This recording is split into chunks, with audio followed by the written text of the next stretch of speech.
Para lo cual se trata arriba 23 de marzo 2026, Departamento di Asunto Social a entregar oficialmente na sua excelência minister Mervin Wyatt-Ras meerjaren strategisch beleidsplan. Essa aqui está plan of documento que está dando-nos rumbo fiho, para o qual se trata nos maneho para o próximo ano nos Durante. E me está mencionando que o plan que nós está entregar é plan para henter e comunidad.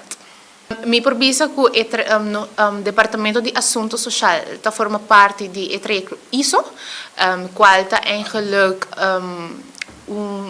organização de standaardização internacional, onde está dando uma oportunidade numa organização para avaliar seu maneho, mas também seu serviço para a gente a comunidade. Atualmente, o Departamento de Asunto Social está fazendo diferentes cambios.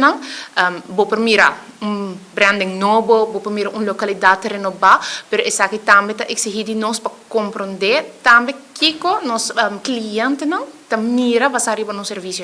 Nós temos atualmente, para o mesmo trajecto aqui, uma encuesta, para assim nós prosseguir avaliar que está bom, para os nossos clientes, mas que não está premirar ou não está sentindo começar a melhorar, e isso aqui nós lo queda trabalhar.